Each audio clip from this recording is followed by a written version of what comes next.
हाँ बोलो बेटे। सर माइनस आई कैप इन वो क्रॉस इंटू क्रॉस माइनस जे कैप क्या होगा? बेटा माइनस आई कैप क्रॉस माइनस जे कैप कर दो, क्या दिक्कत है। देखो इसको मैं रब करूं, कर लिया बेटा। माइनस साइन है, दिमाग लगाओ ना। जैसे -2 इंटू -3 क्या होता है? -2 इंटू -3 क्या होता है? Positive positive. पॉजिटिव हो जाता है, वो तो ठीक है, पर यहाँ देख लो माइनस माइनस प्लस हो गया, तो ये 2 इंटू 3 ऐसे लिख सकते हो, -1 इंटू -1 इंटू 2 इंटू 3। तो -1 इंटू -1 1 हो गया, तो 6 हो गया। समझ गया? अब आप बताओ, आपने बोला क्या था बेटा, क्या बोला था बताइए? माइनस आई कैप माइनस आई कैप क्रॉस माइनस जे क्रॉस कैप। माइनस जे कैप आपने। तो बेटा इसको भी मैं माइनस माइनस को अलग, -1 इंटू -1 आई cap cross J cap. Minus sign जो है -1 थोड़ी वेक्टर है, -1 को तो सिंपल रखेंगे ना। तो आई कैप क्रॉस जे कैप क्या हो गया? के कैप हो गया। और ये क्या हो गया? ये आपको हो गया 1, तो ये के कैप हो जाएगा। समझा? समझ गया?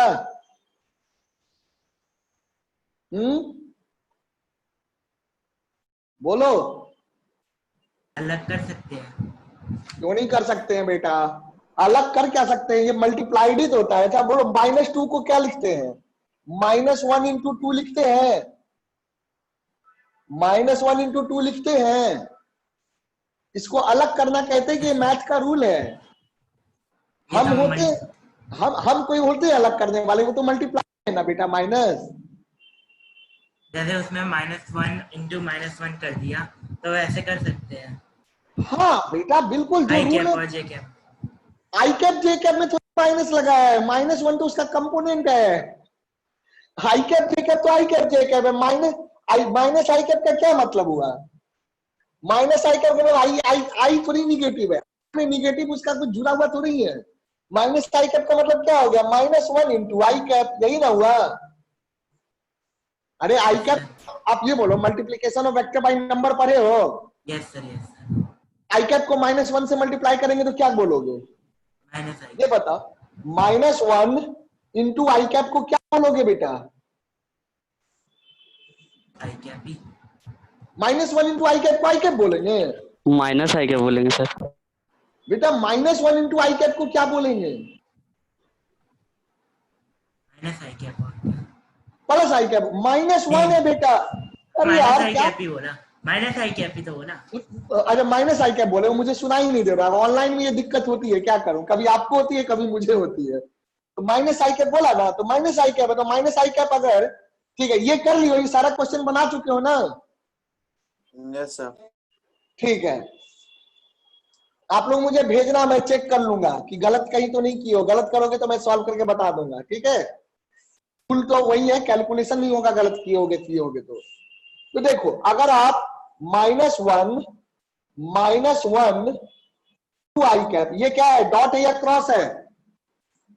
-1 इंटू मल्टीप्लाई आई है। कैप डॉट प्रोडक्ट है या क्रॉस है? सोच के बोलना है। Multiplication multiplication. सिंपल मल्टीप्लीकेशन है, नंबर इंटू वेक्टर है। वेक्टर वेक्टर वेक्टर के बीच में डॉट या क्रॉस होता है, नंबर और वेक्टर के बीच में तो नहीं होता है। सिंपल मल्टीप्लीकेशन कहेंगे इसको। तो सिंपल मल्टीप्लीकेशन है, तो -1 से मल्टीप्लाई करेंगे तो माइनस आई कैप होगा। जब हम इसको माइनस आई कैप लिख सकते हैं, तो क्या माइनस आई कैप को हम ये नहीं लिख सकते हैं? बोलो। नहीं, ये तो समझ आ गया, लेकिन वो फिर जे के साथ कैसे? जे के कंपोनेंट के साथ A1 B1 हो जाएगा क्या वो? बेटा वो बात की छोड़ो, पहले ये देखो। पहले आप माइनस आई कैप को ये लिख सकते हैं। Yes sir yes sir. उसी तरह से माइनस जे कैप को पहले एक एक चीज करके समझोगे ना। तो -1 इंटू जे कैप लिख सकते हैं। Yes sir. तो माइनस आई कैप को ऐसे लिखो, माइनस जे कैप को ऐसे लिखो, तो माइनस आई कैप इंटू माइनस जे कैप। मल्टीप्लाई तो मल्टीप्लाई होता है ना, क्रॉस प्रोडक्ट तो वेक्टर के बीच में लगता है ना, माइनस प्लस के बीच में तो नहीं लगता है। तो वेक्टर यहाँ आई कैप है। तो अब आप क्या करोगे, इसको ऐसे लिख दो, है ना, -1 इंटू आई कैप इंटू -1 इंटू जे कैप, वेक्टर आई कैप जे कैप ना है। -1 तो आपका नॉर्मल नंबर है, उसको तो आप कहीं भी ले जाओ, कंपोनेंट है। तो -1 इंटू -1 आई कैप क्रॉस जे कैप। इसको ऑर्डर नहीं बदल सकते हो, जे कैप क्रॉस आई कैप नहीं लिख सकते हो, पहले आई कैप है तो पहले आई कैप ही रखोगे। ये हो गया आई cap cross J cap, K cap हो गया। समझा? समझा? Yes sir. तो बेटा यही ना है। और आप अगर ऐसे भी देखोगे, आप अगर इससे भी देखोगे तो यही आएगा। चलो माइनस आई कैप क्रॉस कैप, ये कर रहे हो ना, इससे देख लो, रूल से देख लो, यही आएगा। आई cap J cap K cap, minus आई कैप है तो इसमें क्या गया, -1 0 0, अब माइनस जे कैप है 0 -1 0। दिख रहा है? दिख रहा है? Yes sir. तो बेटा आप कर लो। हमें दिख ही रहा है कि आई और जे है तो बस जेड कंपोनेंट होगा, तो जरा देख लो जेड कंपोनेंट होगा, इसको छुपा लो और इसको छुपा लो, तो क्या बचेगा, है ना, यहाँ प्लस आता है ना, ये इन दोनों का 0 हो जाएगा, का 0 हो जाएगा, करके देख लेना। तो जेड वाले का देखो, -1 इंटू -1, -1 इंटू -1 1 हो गया, -0 इंटू के कैप, तो क्या आ गया, के कैप आ गया। समझा सुजल? हाँ बेटा बस। तो मल्टीप्लीकेशन में वैसे ही करना है, वेक्टर में वेक्टर का रूल लगता है, आई cap J cap K cap में वेक्टर का, बाकी कंपोनेंट वैसे ही मल्टीप्लाई होते हैं जैसे नंबर मल्टीप्लाई होते हैं, जैसे स्केलर मल्टीप्लाई होते हैं। ये बात गया दिमाग में? Yes sir. तो 2 और 3 होगा तो 2 इंटू 3 हो जाएगा या कोई भी हाँ, नंबर? 2 इंटू 3 हो जाएगा, 2 और -3 होगा तो 2 इंटू -3 हो जाएगा। जैसे ये है 2 आई कैप, अब इसमें हम थोड़ी ये लगाएंगे, अगर हमको सीधे आई कैप माइनस जे कैप करा डायरेक्ट कर देंगे ना, क्यों हम इतना लंबा करेंगे, है ना, बड़ा होता है तब ना उसको करते हैं, छोटे वेक्टर में थोड़ी इतना लंबा करने जाएंगे। इंटू -3 जे, तो ये क्या हो गया, ये हो गया 2 into -3, that I cap cross J cap, I cap cross J cap K cap हो गया -6 के कैप। समझा? Yes sir. समझा? Yes sir. हाँ बस ऐसे ही करना है, तो ये चीज ध्यान रखिएगा। चलिए आइए, so I think that now you can easily find the cross product. Last वाले क्वेश्चन में रिजल्ट 0 आया होगा सबका, लास्ट वाले में 0 आया था। यस हाँ, क्योंकि देखो दोनों वेक्टर लीनियर थे, ax by bx equal to ay by by equal to az by था, निगेटिव आ रहा था, है ना, अगर करके देखोगे कोलिनियर था और निगेटिव था, मतलब 180 डिग्री पे, 180 डिग्री पे क्रॉस प्रोडक्ट 0 होता है ना। अगर a क्रॉस b 0 है तो इसका मतलब है कि वेक्टर 0 या 180 डिग्री पे होंगे।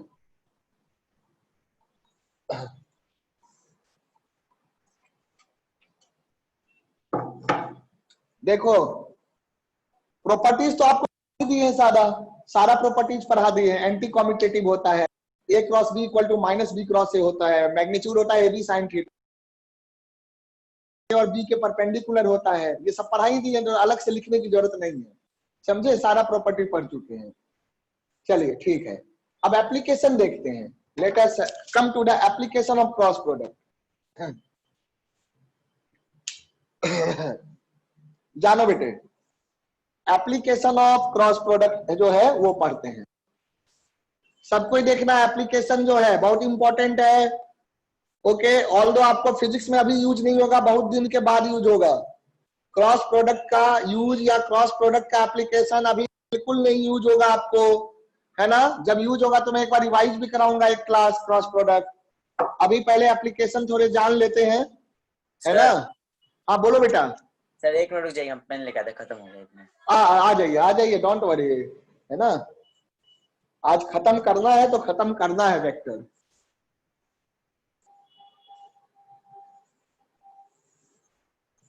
केमिस्ट्री में भी मैं आज क्वेश्चंस भेजूंगा, है ना, तो कुछ क्वेश्चंस करिएगा। Mole concept, stoichiometry, even RC Mukherjee का जो है वो भी मैं बुक का क्वेश्चन भेजूंगा, यू विल डू दैट। जैसे पहले मैंने 2 चैप्टर भेजा था, आज भी भेजूंगा, है ना। इक्विवेलेंस वाला चैप्टर पूरा भेजूंगा, सॉल्व एग्जांपल भी भेजूंगा, एक्सरसाइज भी भेजूंगा, ओके। जिसको मैं टिक करूंगा उसको जरूर करना, जिसको टिक नहीं करूंगा वो बाद में भी कर सकते हो, क्योंकि वो हो सकता है कि आपको अभी समझ में ना आए वो क्वेश्चन, है ना, आगे की केमिस्ट्री पढ़ने के बाद समझ में आएगा। तो इसलिए परेशान नहीं होना है, क्योंकि बुक में क्या होता है ना, बुक में सब कुछ एक जगह दे देता है। Okay, so I will tick that, तो मैं टिक कर दूंगा, जिनमें टिक रहेगा उसको जरूर करिएगा, जिसमें टिक नहीं है वो समझ में आता है तो करना, नहीं समझ में आता है तो छोड़ देना, है ना। तो after the completion of class आधे घंटे के बाद मैं भेज दूंगा आपको करने के लिए क्वेश्चंस, और कुछ मैं ऑब्जेक्टिव क्वेश्चंस भी भेजूंगा प्रीवियस ईयर्स वगैरह के या बुक्स वगैरह से प्रैक्टिस के लिए, so that you can try.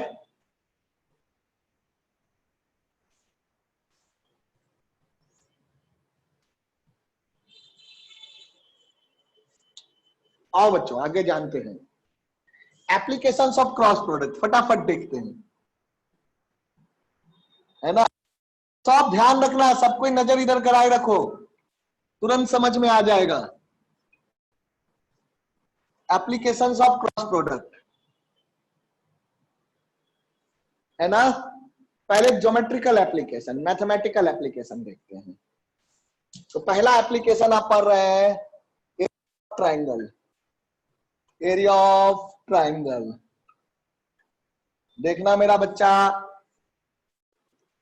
Area of triangle ध्यान से देखिएगा, सब कोई ध्यान रखना है। यहां पर एरिया ऑफ ट्राइंगल की बात कर रहे हैं, एरिया ऑफ ट्राइंगल ध्यान दीजिएगा। एरिया ऑफ ट्राइंगल में क्या हो जाएगा कि if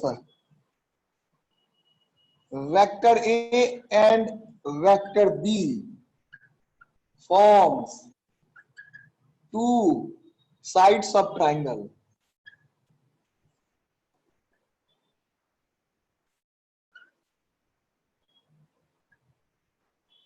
then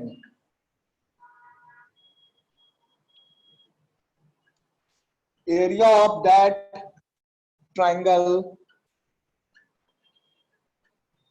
is equal to half magnitude of A cross B. क्या होगा बेटा, half into magnitude of A cross B या बी क्रॉस है, कुछ भी करो, क्योंकि मैग्नीट्यूड का बराबर होता है। मैं सिखाऊंगा, इसको प्रूफ भी कराऊंगा, तो परेशान नहीं हो।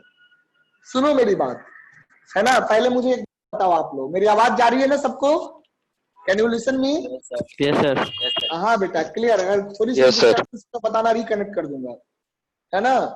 तो मैं ये पूछ रहा हूं कि जब आप किसी ट्राइंगल को बनाते हैं, ज्योमेट्रिकल कंस्ट्रक्शन सीखा होगा आपने, ज्योमेट्रिकल कंस्ट्रक्शन सीखा है ना 9th 10th वगैरह में? हाँ सर। Yes sir. मैंने पहले वो बोला था, अभी भी बताता हूँ, 9th 10th की मैथमेटिक्स को जरूर रिवाइज कर लीजिएगा, है ना। हो तो फिजिक्स केमिस्ट्री भी रिवाइज कर लेना 9th 10th का, इवन बायो भी उसके लिए, बायो जरूर रिवाइज कर लीजिएगा केबीपीवाई के लिए, है ना। तो बहुत रिवीजन बीच बीच में करते रहा करिए, है ना, तो वो जरूरी है, खास करके फिजिक्स केमिस्ट्री और मैथ्स का जो अंडर 10th का बुक है। तो आपने जब पढ़ा होगा, तो किसी ट्राइंगल को बनाने के लिए अगर मुझे ट्राइंगल के दो साइड मिल जाए तो ट्राइंगल बन जाएगा कि नहीं बन जाएगा? बन जाएगा सर। नहीं Along बनेगा, with एंगल भी चाहिए। वही मैं वेक्टर की बात कर रहा हूं ना, मैं वही कह रहा हूं, अलॉन्ग विद डायरेक्शन। डायरेक्शन का मतलब एंगल पता चल गया है ना बेटा, समझा ये बात? दो साइड और उसके बीच का एंगल मिल जाए तो बन जाएगा ना? Yes sir. है यस ना। सर। तो यहाँ पे एक्चुअली हम क्या कह रहे हैं, यहाँ देखो, vector A and vector B forms the two side. तो वेक्टर तो डायरेक्टेड होते हैं, मान लो वेक्टर ए ऐसे है, वेक्टर बी ऐसे है, तो एंगल भी पता चल गया ना? नहीं पता चल गया सुजल? Yes sir. हाँ, तो चलो, I was expecting that you will say, somebody will say that angle की जरूरत पड़ेगी। तो वही मैं बताना चाह रहा था कि हमने यहाँ पे वेक्टर का मतलब हमें एंगल भी पता है, अगर वेक्टर के फॉर्म में साइड पता है तो बेटे, यानी कि अगर कोई भी मान लो ऐसे वेक्टर ए रहा और ये वेक्टर बी रहा, ध्यान से देखना मेरे बच्चों, है ना, कोई जल्दीबाजी नहीं है, आराम से देखिए और समझिए इसको। वेक्टर ए और वेक्टर बी रहा, तो वेक्टर ए और वेक्टर बी अगर इस तरह से आपको पता है तो ट्राइंगल बन गया ना। ये हो गया एक हो गया ए पॉइंट, ये थीटा, ये बी पॉइंट, ये सी पॉइंट।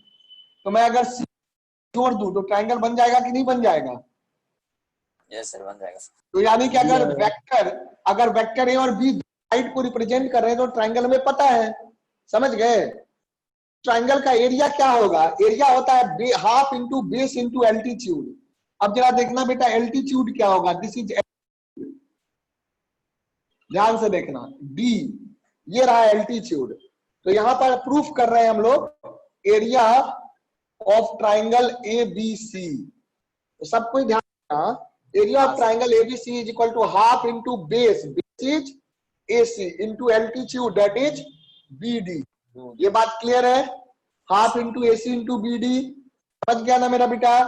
अच्छा बीडी कितना है, बीडी कितना है तो यहां देखो, यहां पे मैं निकाल लेता हूं, since triangle A B D, A B D right angle triangle है ना बेटा? Is this right angle triangle? सबको दिख रहा है बच्चों? Yes sir. हाँ, से राइट एंगल ट्राइंगल है मेरे बच्चे। तो अगर ये राइट एंगल ट्राइंगल है तो इसमें क्या हो जाएगा बेटा? A B square sine theta, sine theta छोड़ना, हाँ साइन थीटा। तो साइन थीटा क्या लिख दोगे? ए साइन थीटा, बिल्कुल सही बताया आपने। हो जाएगा यहां से B D, B D by A magnitude of, हाँ ए बी हो गया magnitude of vector A, yes हो सर। गया ना? तो बेटा यहां से बी डी क्या हो जाएगा? बी डी हो जाएगा ए साइन थीटा।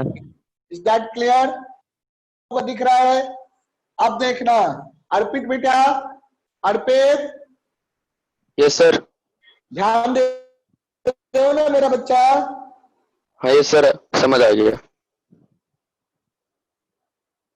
है ना? मैं दोनों लेक्चर शेयर कर दूंगा आज का। तो ये भी, और मैं मैथ्स भी बताऊंगा इसके बाद जब कंप्लीट हो जाएगा वेक्टर, काफी क्लास चलेगी आज, डोंट वरी, है ना? तो ये हो गया। तो half into AC into B D, half into AC into B D. AC क्या हो गया बेटा? एसी हो गया आपका वेक्टर बी, दिख रहा है? वेक्टर बी का मैग्नीट्यूड, बी का मैग्नीट्यूड बी हो गया, और बी डी हो गया ए साइन थीटा। तो ये क्या हो गया आपका? Half into B A sine theta क्या हो जाएगा? Mod of B cross A, magnitude तो बराबर होता है तो इसको ऐसे भी लिख सकते हैं, half Yes, into sir. Mod of A cross B, क्योंकि ए क्रॉस बी और बी क्रॉस ए दोनों का मैग्नीट्यूड बराबर है। A B sine theta B A sine theta इसके, है ना? बात बराबर ही हुआ मैग्नीट्यूड में। ओके, ए में बी मल्टीप्लाई करो या बी में ए मल्टीप्लाई करो, वेक्टर नहीं है ना, मैग्नीट्यूड है। तो half into A cross B या half into B cross A से आपका एरिया ऑफ ट्राइंगल निकल जाएगा। Is that clear? Is that clear? अब यानी कि क्वेश्चन में क्या रहेगा? ए क्रॉस बी कैसे निकालेंगे?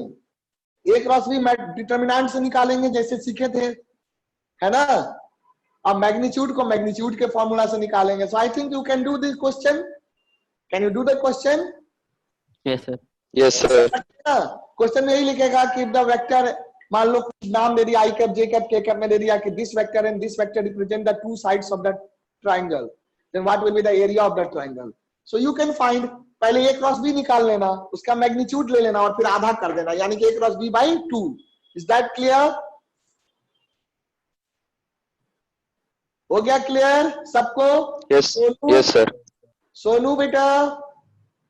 Yes sir. Okay, Arpit? Yes sir. Dev? Yes, sir. Sujal? Piyush? Yes sir. चलो बहुत अच्छी बात है, सबको क्लियर हो गया। चलो इसको नोट कर लो। अब देखो, आप कहोगे कि अगर triangle head to tail join हुआ तो भी एरिया सेम होगा। पहले आप करो फिर मैं दिखाऊंगा, है ना? इसको पहले नोट करो। आपको पता है ना कि सेम पैरेलल लाइन के बीच में सेम बेस पे इक्वल एरिया होता है।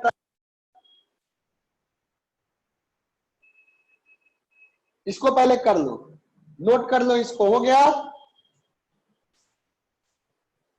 नहीं हुआ सर। करिए करिए, जल्दी करिए।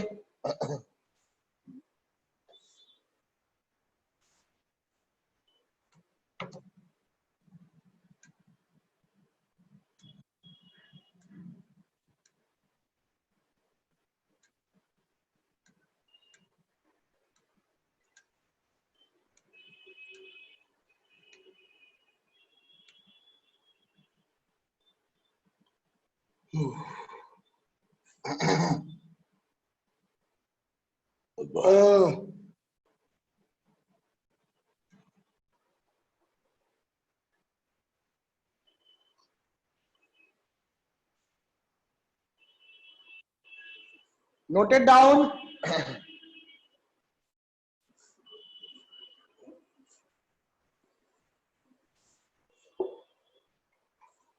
सर रुकिए रुकिए। हाँ करो करो करो।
लिख लो फिर समझाता हूं ऊपर मैंने क्या बनाया है।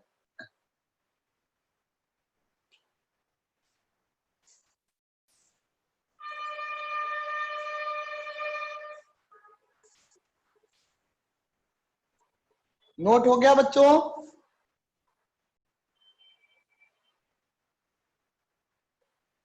हो गया बेटा नोट?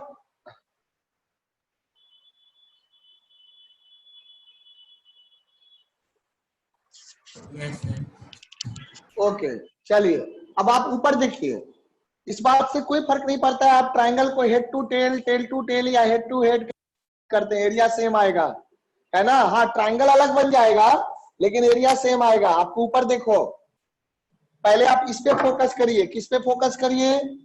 ए बी सी पे, ए बी सी पे फोकस करो।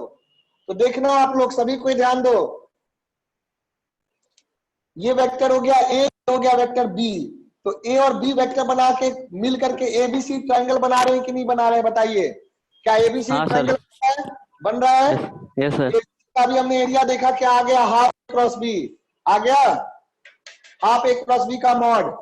अच्छा अगर मैं ए को पैरेलल शिफ्टिंग करके यहां ले आऊं, ए को पैरेलल शिफ्टिंग करके यहां ले आऊं, तो भी देखो वेक्टर वेक्टर ए ट्रायंगल के दो साइड हो गए, अलग ट्रायंगल बना, दूसरा ट्रायंगल बना, है ना। लेकिन सेम वेक्टर है, वेक्टर बी और वेक्टर ए के द्वारा एक और ट्रायंगल बना। कौन सा ट्रायंगल बना? ए ए सी सी डी। डी नाम दे देते, ए सी। तो क्या बताओ, ए बी सी और ए सी डी का एरिया सेम होगा? ए सी बी और यस ए सर। सी डी, क्या एरिया ऑफ सर वो ए, पैरेलल हाँ सी बी पैरेलल है ना? इक्वल है, हाँ area of A C D के बराबर होगा? सर देख के वो दोनों बताओ। पैरेलल दिया है यस ना, सर, ऊपर वाला यस नीचे सर, यस वाला। सर। ऑब्वियसली बेटा पैरेलल होना ही पड़ेगा क्योंकि ये दोनों साइड इक्वल है, ये दोनों और साइड स, इक्वल पैरेलल है, और पैरेललोग्राम से बन जाएगा। और हाँ सेम बेस बोलो, में। सेम बेस में है ना, तो पैरेललोग्राम बन जाएगा ना पैरेलल शिफ्टिंग करने पे, तो सर बेस लाइन सेम है। यस हाँ sir. Triangle between base, same base and same parallel हाँ आर इक्वल इन एरिया। हाँ, triangle constructed on the equal base and between parallel lines are equal in area. Equal in area. तो same base कह लो, equal base मतलब same base, है ना। तो base same हो गया, पैरेलल लाइन के बीच में है, तो चाहे आप कैसा भी ट्रायंगल बनाइए ए और बी से, एरिया सेम आएगा। और क्या आएगा? Half into magnitude of A cross B. ये बात क्लियर है? हाँ सर। हाँ तो बहुत अच्छी बात है, गुड। चलिए, और ए क्रॉस बी तो निकालना सीख ही गए हैं। अब मैं आगे बढ़ता हूं, चलो अगला एप्लीकेशन, नेक्स्ट एप्लीकेशन। बहुत सारे एप्लीकेशंस होते हैं, कुछ अभी हम लोग पढ़ेंगे, बाकी जैसे जैसे चैप्टर आगे बढ़ेगा पढ़ते जाओगे। नेक्स्ट एप्लीकेशन, सेकेंड एप्लीकेशन देखो, area of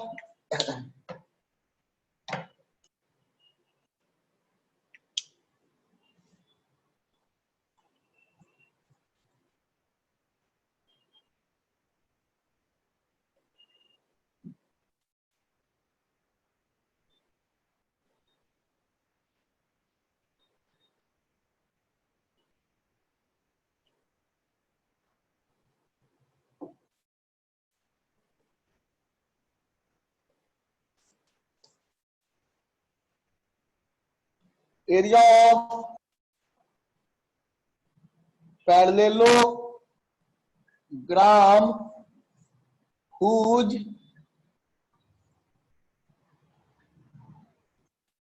adjacent sides are given by adjacent मतलब साथ वाला sides vector A and vector B. ध्यान से देखिएगा, है ना, ये क्या हो जाएगा, ये हो जाएगा magnitude of A cross B. ध्यान से क्या है, एडजेसेंट साइड्स, इस बात को ध्यान रखोगे, adjacent sides are represented by and B, तो magnitude of A cross B हो जाता है। चलो मैं बना के दिखाता हूं, प्रूफ हो जाएगा फटाफट। ये मान लो मेरा बेटा वेक्टर ए है और ये मान लो वेक्टर बी है।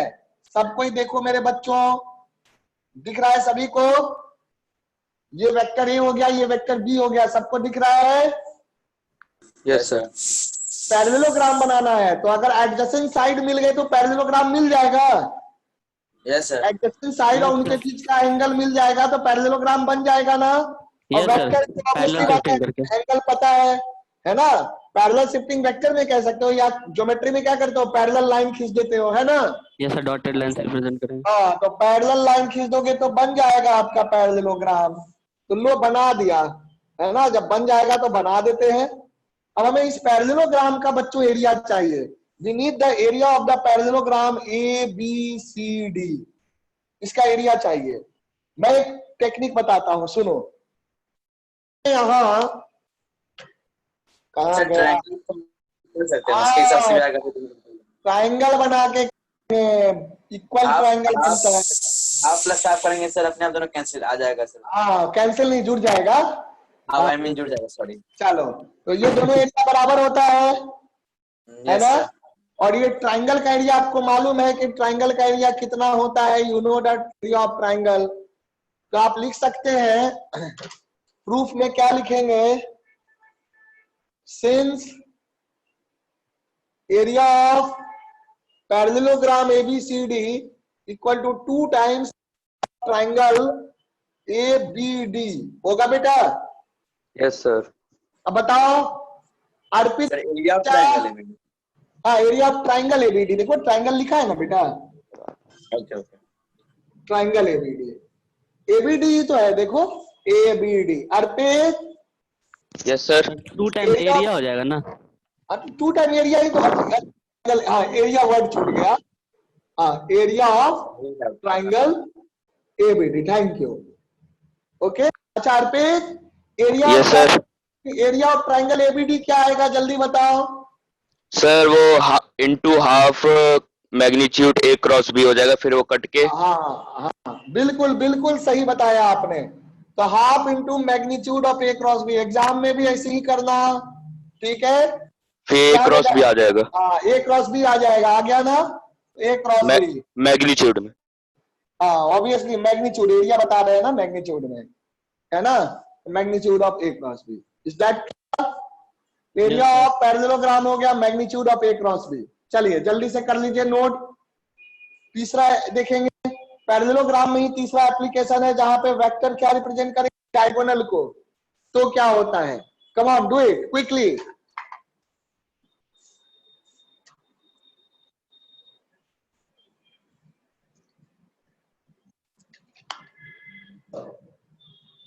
सोनू बेटे क्लियर है ये, सोनू Yes, sir.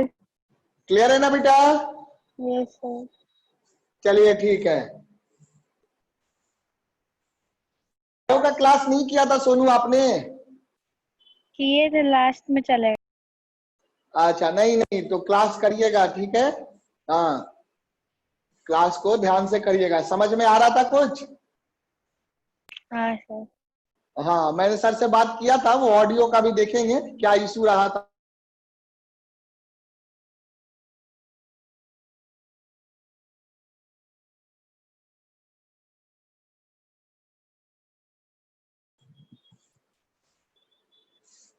हाँ, एक बच्चे ने मुझसे पूछा था कि सर बायो का कोई एक्स्ट्रा चार्ज है? कोई एक्स्ट्रा चार्ज नहीं है बेटा।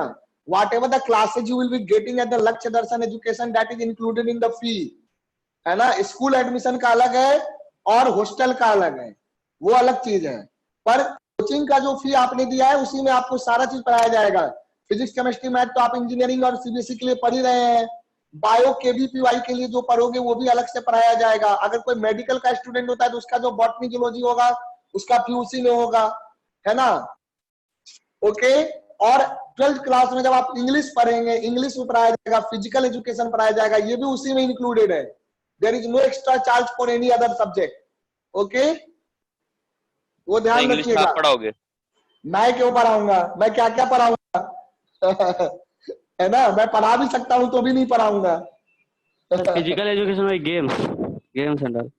नहीं, गेम नहीं, वो फिजिकल एजुकेशन एक सब्जेक्ट होता है ना। रिटर्न है, रिटन टेस्ट होता है, उसका प्रैक्टिकल होता है, उसमें आपको थोड़ा दौड़ या कुछ गेम और हल्का फुल्का कुछ खेलना होता है, तो वो कुछ कर लोगे, कोई नहीं, कोई बड़ी चीज नहीं है। रिटन सब्जेक्ट होता है, इजी टॉपिक है, नंबर स्कोरिंग है वो, कोई नहीं। ओके है ना। हाँ, लेना होता है ना, तो 3 तो हो गया फिजिक्स केमिस्ट्री मैथ, एक तो भी कंपलसरी रहता है, और एक फिजिकल एजुकेशन ले लोगे, है ना, ज्यादा मेहनत भी नहीं है। दूसरा सब्जेक्ट लोगे तो आईआईटी का टाइम काट के उधर देना पड़ेगा, फिजिकल एजुकेशन में आपको टाइम ज्यादा नहीं लगेगा, है ना। इंग्लिश पी की क्लास में भी वही करना जैसे बायो वाला, सीरियसली क्लास को सीरियसली लेना है ना। 12th में जब जाओगे तब क्लास देंगे उसका, 11th में कोई जरूरत नहीं है। ओके, तो क्लासेस सीरियसली लेनी है और उसको अच्छे से पढ़ना है ना। क्लास के बाद टाइम ना दो, क्लास में पूरा सीरियस रहो, ताकि एग्जाम के समय सब कुछ आता, आप तो कर ही लोगे।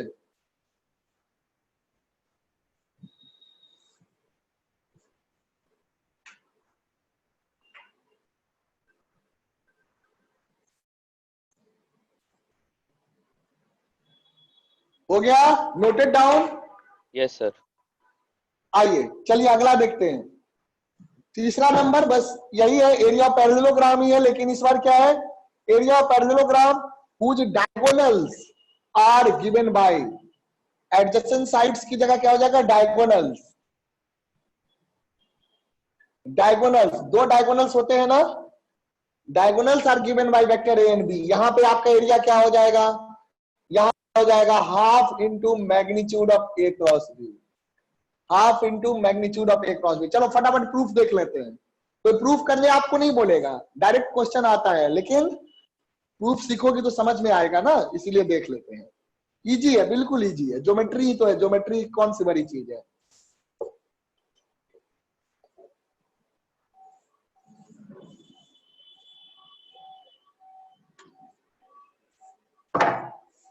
आइए, area of parallelogram whose diagonals are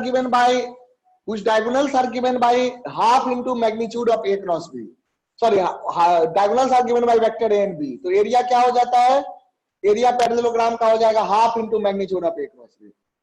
तो देखो बेटा, मैं एक पैरेललोग्राम पहले बना रहा हूं, ध्यान दीजिएगा। पैरेललोग्राम बना देता हूं, फिर डायगोनल बना देंगे।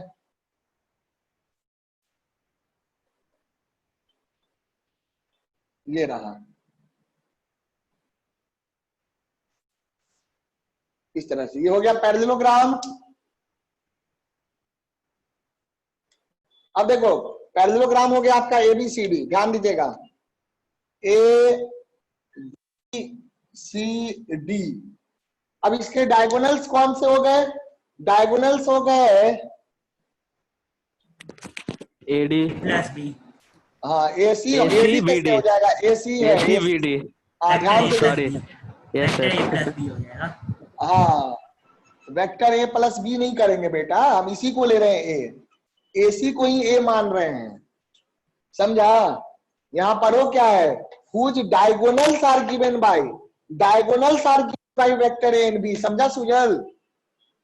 यस डायगोनल ही वेक्टर ए और बी है, तो कैसे भी रख लो, डायरेक्शन कुछ भी रख लो, बट दोनों डायगोनल हो गए। ये वाला डायगोनल हो गया वेक्टर ए, मैं अलग से लिख देता हूं, ये तो सेंटर पॉइंट हो जाएगा वो।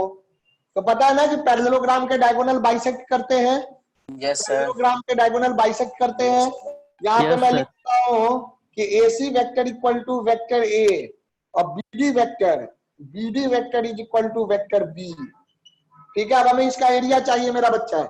अच्छा, एक रूल सबको पता है, कम ऑन टेल मी, कि पैरेललोग्राम के डायगोनल पैरेललोग्राम को 4 इक्वल एरिया में डिवाइड करते हैं। हाँ yes sir. Yes, sir, sir. Yes sir. पता है ना, चारों कन्ग्रुएंट नहीं होता है, ये दोनों कन्ग्रुएंट होते हैं, ये दोनों कन्ग्रुएंट होते हैं, पर एरिया सबका इक्वल होता है,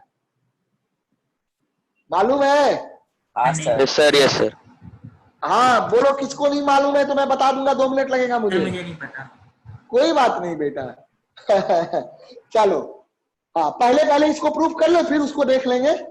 ये मान के प्रूफ कर ले कि चारों एरिया, चारों ट्रायंगल बराबर होता है, फिर प्रूफ कर लेंगे, नहीं तो फिर बीच में डिस्टरबेंस होगा, है ना? Okay. Yes sir.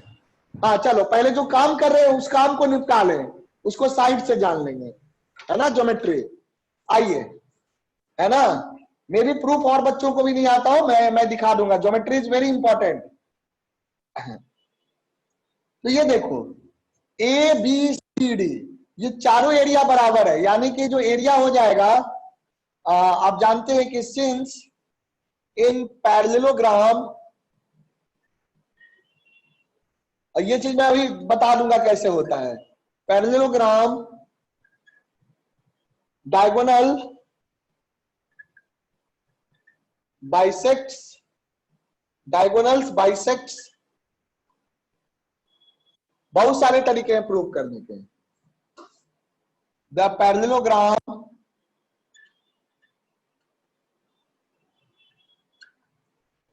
into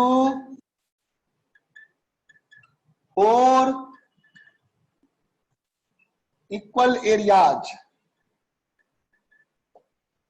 4 equal areas, यानी कि ये चारों एरिया इक्वल होंगे। देयरफॉर डायरेक्ट देखना, area of ABCD, area of ABCD will be 4 times area of, कोई भी ट्राइंगल ले लो, कौन सा ट्राइंगल ले लें? सीओडी ले लेते हैं। एरिया ऑफ ट्राइंगल सीओडी दिख रहा है बेटा?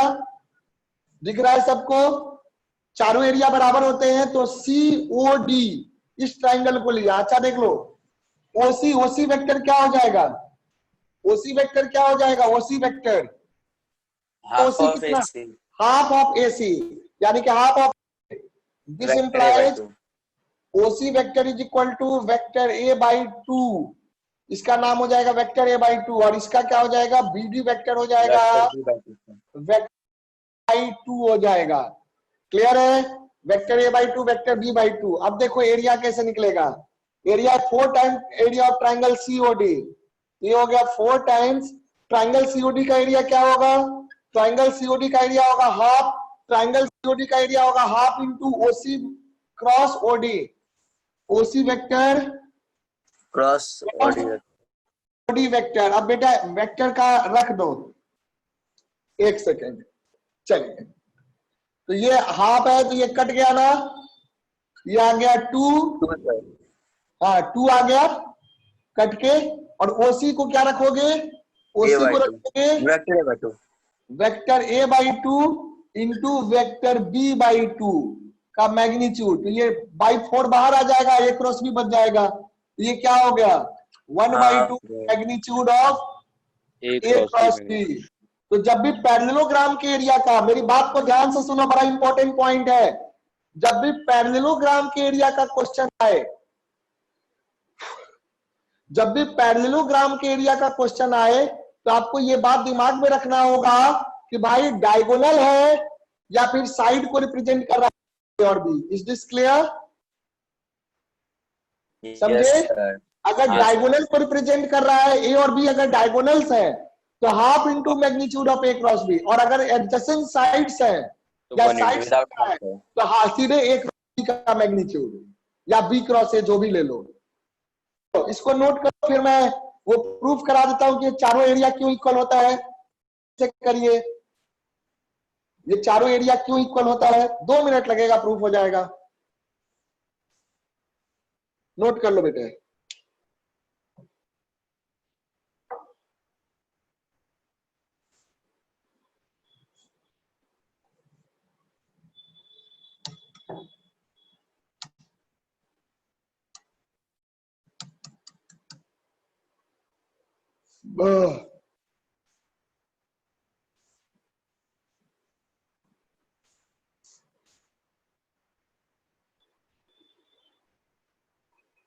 हो गया?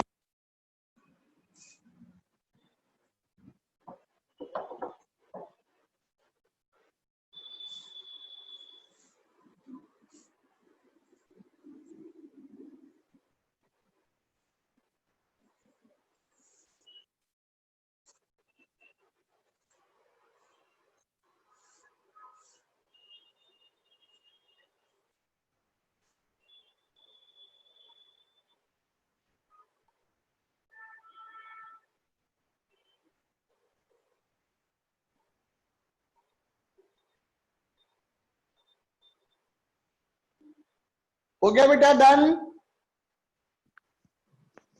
Yes sir. हाँ, तो ये डिफरेंस याद रखिएगा कि डायगोनल दिया है या साइड दिया है। अच्छा सर। अच्छा, हो गया ना? जरूर के नीचे वाला तो छोटा सा बचा हुआ है, एक मिनट। अच्छा ठीक है, चलो।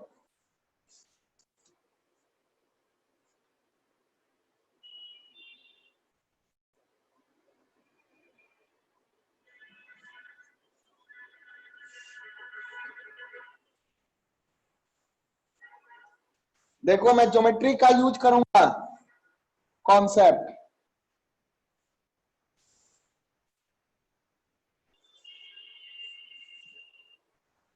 अच्छा, ये देखो, ये सबको याद है ज्योमेट्री में। कोई ट्राइंगल अगर होता है, देखो बिल्कुल आसान है, नहीं याद है तो प्रूफ भी हो जाएगा। कोई ट्राइंगल होता है और ये देखो मिड पॉइंट ले लो किसी साइड का, एबीसी ट्राइंगल, और ये D is the mid point. ये कैसा है? Mid point. तो अगर ये मिड पॉइंट है और आप इसको ज्वाइन कर दें, ध्यान दीजिएगा, अगर ये ज्वाइन कर दिए तो क्या ये दोनों एरिया इक्वल होते हैं? Yes sir, median bisect. Median bisect करता है ना इक्वल एरिया में। Median bisect any triangle into two equal area. बस इतनी सी बात अगर आप जानते हैं तो देखो मजा आ गया अब, है ना?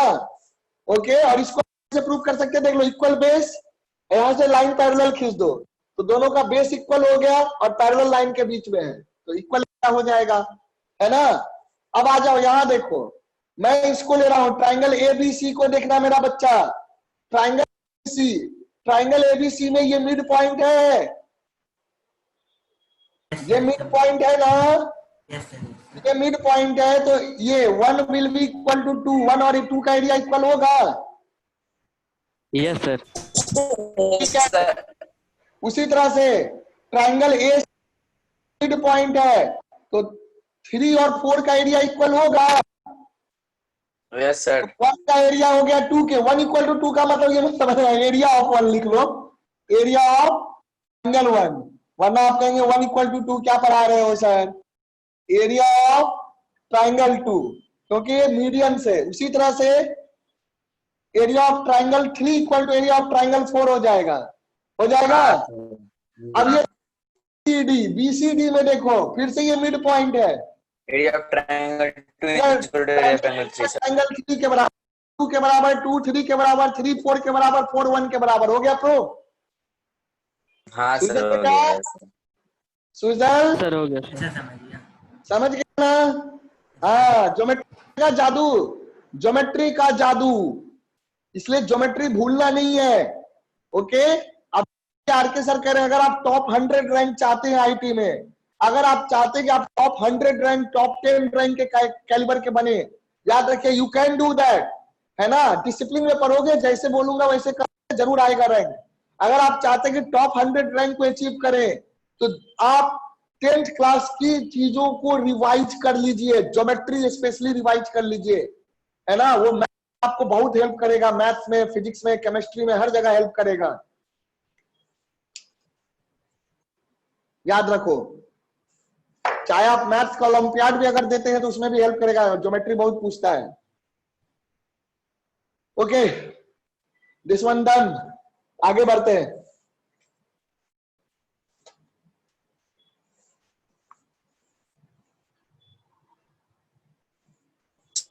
और एप्लीकेशंस है इसके? हाँ जी, और एप्लीकेशंस है इसके? अरे एप्लीकेशन तो बहुत है बेटा, है ना? ओके, बहुत है, 2-3 और पढ़ेंगे, रुक जाओ, 3 एप्लीकेशन और पढ़ेंगे, ज्यादा नहीं। 3 पढ़े, 3 और पढ़ेंगे, वैसे और बहुत है तो बहुत सारे, है ना? आगे फिजिक्स में पढ़ते जाओगे। Okay sir. ये लास्ट टॉपिक है क्या सर वेक्टर का? नहीं नहीं नहीं, हाँ लास्ट टॉपिक इसका एक डायरेक्शन कोसाइन है, 5 मिनट में समझ जाएंगे, आपको आता है, आपको पता नहीं है लेकिन आपको आता है, इसलिए समझा दूंगा मैं तुरंत। डायरेक्शन कोसाइन, जल्दी से एप्लीकेशन लिखो। इस एप्लीकेशन में क्वेश्चन की तो जरूरत नहीं है, A क्रॉस B ही हर जगह निकालना है, A क्रॉस B निकालना सीख गए हो, बस फॉर्मूला जान लोगे तो क्वेश्चन बन जाएगा। आओ चौथा application, collinear vectors. Collinear vector पहले भी पढ़ाए थे, याद करो, याद आ रहा है ना? A1 by B1 equal to A2 by B2 equal to A3 by B3 equal to lambda, याद आ रहा है? यस है सर, ना? Yes sir. Yes sir. हाँ तो क्वेश्चन उसी से करना है, लेकिन ये भी एप्लीकेशन सीख, कोलिनियर वेक्टर के क्वेश्चंस को उसी से करना है जो पहले पढ़े थे, ज्यादा आसान है, लेकिन ये भी आना चाहिए क्योंकि एप्लीकेशन है। कोलिनियर में क्या होता था बेटा? कोलिनियर में 2 चीजें होती थी, एक तो होता था पैरेलल, यानी कि एट 0 डिग्री, यानी कि पैरेलल सीधे लिख दो, थीटा इक्वल टू 0 डिग्री। दूसरा एंटी, बंद रखिएगा please, keep your mic off, mic off कर लो बेटा। Okay, anti parallel, anti parallel में theta equal to 180 degree. 180 degree. हाँ, इन दोनों केस में क्रॉस प्रोडक्ट 0 हो जाएगा, है ना? यानी कि अगर 2 वेक्टर ऐसे हैं, देखो वेक्टर ए और वेक्टर बी, तो इनके बीच का A क्रॉस B क्या होगा, जल्दी बताओ?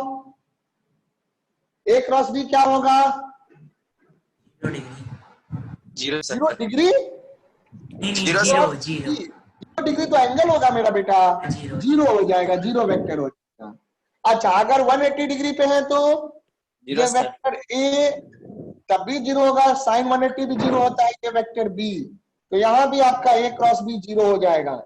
यानी कि कोलिनियर वेक्टर के केस में कंडीशन क्या आ गया? If the 2 vectors A and B are collinear then A cross B will be 0। Okay, yes sir. तो क्या आ गया? इफ वेक्टर A एंड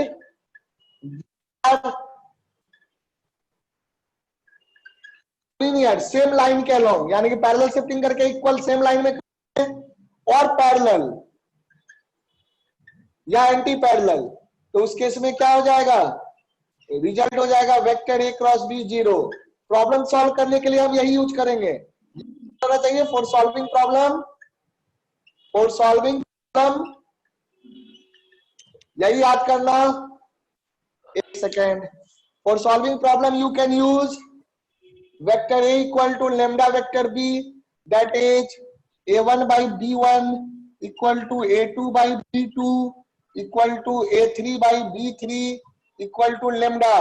अगर लेमडा पॉजिटिव होगा तो पैरेलल होगा, लेमडा नेगेटिव होगा तो एंटी पैरेलल होगा। याद कर लीजिएगा कोलिनियर का कॉन्सेप्ट, ठीक है? तो ये तो पहले जो पढ़े थे वो था, लेकिन ये भी आपको याद होना चाहिए कि अगर 2 वेक्टर कोलिनियर होंगे तो A क्रॉस B 0 होगा। खत्म, समझ गया?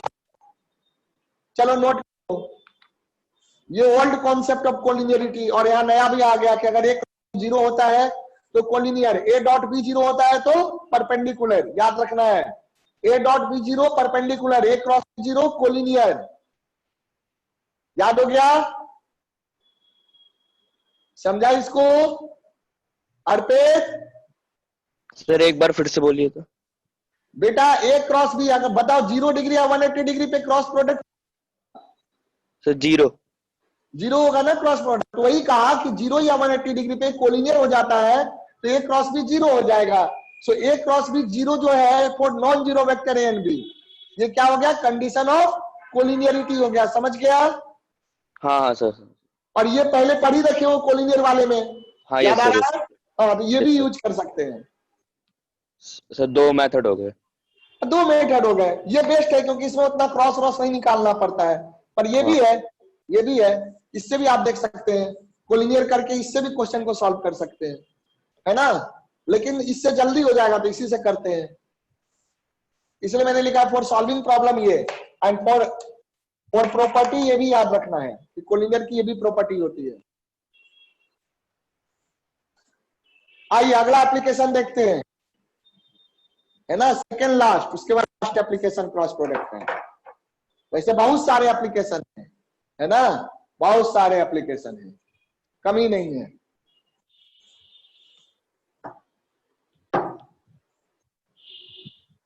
हो गया, हो गया यहां तक?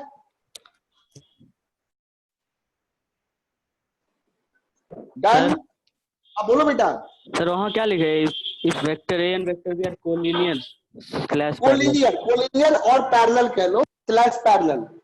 अच्छा हाँ, तो थोड़ा लाइट लिखा हुआ है ना, मार्कर में चेंज कर लूंगा। और पैरेलल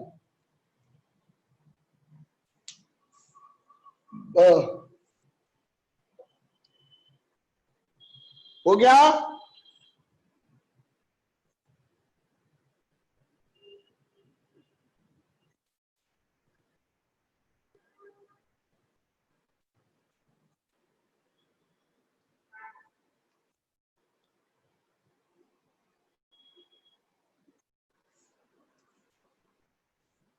सर हो गया।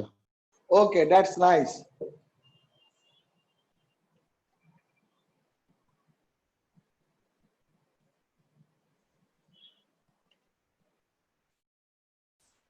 देखो अगला जो मैं एप्लीकेशन पूछ रहा हूं उसमें फिजिक्स से नहीं आता, फिर भी प्रॉपर्टी के फॉर्म पे याद होना चाहिए ना। मैं क्वेश्चन पूछूंगा उस पे, अभी 12th में यूज करेंगे, है ना। 12th में मैथ्स में वो यूज होगा, मैथ्स में वेक्टर फिर से पढ़ना है 12th में, तो आप पूरा मैं पढ़ा चुका हूं, बस एक क्लास और ले लूंगा तो 12th का वेक्टर खत्म हो जाएगा, लेकिन वो नहीं करूंगा, है ना, वो 12th में ही करना। आ जाओ, अभी जानते हैं 4th के बाद 5th एप्लीकेशन को।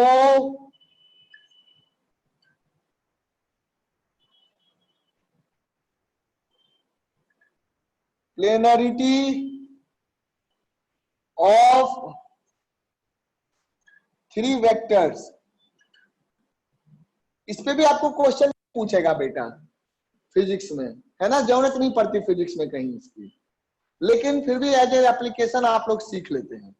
कोप्लेनरिटी ऑफ 3 वेक्टर्स, कोप्लेनर समझते हैं ना, कोप्लेनर मतलब एक प्लेन में लाई करना चाहिए, को मतलब एक साथ, कोप्लेनर मतलब मेरा बच्चा एक प्लेन में लाई करना चाहिए। तो जरा सोचो, अगर 3 वेक्टर है, 3 वेक्टर आपको, वेक्टर ए, वेक्टर बी और वेक्टर सी, है ना, अगर एक प्लेन में लाई कर रहे हैं, ए vector, B vector, C vector एक ही प्लेन में लाई कर रहे हैं, तो कोप्लेनरिटी का कंडीशन क्या बनता है दिखाता हूं, सुनो पहले ध्यान से सुनना। अगर मैं ए क्रॉस बी करूं तो देखो, ए क्रॉस बी करूं तो क्या आएगा, ऐसे बाहर की ओर, बोलो। हाँ सर। हाँ सर। Yes sir. A cross B क्या होगा, इस प्लेन के परपेंडिकुलर हो जाएगा, यानी कि ए बी और सी के भी परपेंडिकुलर हो जाएगा, क्योंकि सी भी इसी प्लेन में है ना। Yes sir. यानी कि अगर तीनों vector A B C coplanar है तो उसमें ए क्रॉस बी तो परपेंडिकुलर हो गया प्लेन के, उस प्लेन के परपेंडिकुलर हो गया जिसमें लाई कर रहे हैं वेक्टर, तो vector A cross B C के भी परपेंडिकुलर हो जाएगा, हो जाएगा। हाँ सर। तो अगर हम Yes, sir. सी के साथ डॉट प्रोडक्ट ले ले तो 0 आ जाएगा, क्योंकि परपेंडिकुलर वेक्टर का डॉट प्रोडक्ट 0 होता है। तो कंडीशन ऑफ कोप्लेनरिटी क्या हो जाएगा, condition of coplanarity of vector A B and C, ये हो जाएगा आपका वेक्टर ए क्रॉस बी। ध्यान से सुन लो, मैं समझा रहा हूं। वेक्टर ए क्रॉस बी क्या आएगा, एक वेक्टर आएगा, वेक्टर ए क्रॉस बी एक वेक्टर होता है, कैसा वेक्टर, जो ए और बी के दो परपेंडिकुलर है, और चूंकि सी भी ए और बी के प्लेन में है तभी तो कोप्लेनर है, तो vector A cross B C के भी परपेंडिकुलर हो गया क्योंकि सेम प्लेन में है सी। तो अगर सी के परपेंडिकुलर है, ध्यान से देखो, अगर vector A cross B C के परपेंडिकुलर है, 90 डिग्री बना रहा है, उस केस में क्या हो जाएगा कि C and A cross B are at 90 degree, तो उनका डॉट प्रोडक्ट 0 आ जाएगा। तो आप क्या करोगे, ए क्रॉस बी डॉट सी को क्या कर दोगे, 0। तो ये कंडीशन ऑफ कोप्लेनरिटी हो गया। ये तभी हो सकता है जब तीनों वेक्टर कोप्लेनर हो, समझ गए। किसी भी 2 वेक्टर को आप ले सकते हो, या फिर ऐसे लिख दो बी क्रॉस सी, ध्यान से देखो और सोचो इस पे आप लोग, सिर्फ मेरी बात पे मत रहिए, आप भी सोचिए। B cross C dot A, ये भी 0 हो जाएगा, क्योंकि बी क्रॉस सी करो, देखो बी क्रॉस सी करो, बी क्रॉस सी या सी क्रॉस बी जो भी करो, तो बी क्रॉस सी ए परपेंडिकुलर होगा, बोलो। Yes, तो बी क्रॉस सी अगर परपेंडिकुलर होगा तो ए के भी परपेंडिकुलर होगा, तो ए हाँ और sir. B cross C perpendicular है, और परपेंडिकुलर वेक्टर का डॉट प्रोडक्ट 0 आता है, इसलिए 0 बी आता क्रॉस है। सी डॉट ए 0 हो जाएगा। या फिर आप ऐसे भी कर सकते हैं, कोई भी कंडीशन लगा सकते हैं, तीनों लगाने की जरूरत नहीं है, किसी से भी करेंगे तो आ जाएगा। हाँ सी क्रॉस ए या ए क्रॉस सी कुछ कर दो, सी क्रॉस ए डॉट बी, ये भी 0 हो जाएगा। तो कोई भी आप देख लो, तो ये क्या हो गया, condition of coplanarity of 3 vector हो गया। Is that clear? Is that clear? सोचिए आप लोग 2 मिनट सोचिए कि मैंने क्या बताया है, खुद से करो, है ना, खुद से करके, और फिर कोई सवाल हो तो मुझसे पूछो, नोट भी कर लो इसको। Come on do it.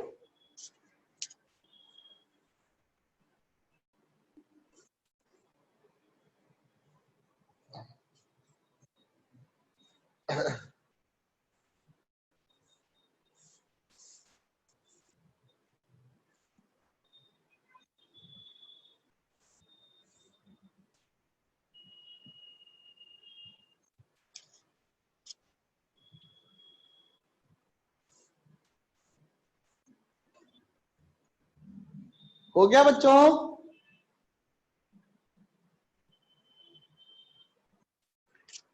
Piyush yes sir, हो गया सर। तुम्हें आ गया बेटा?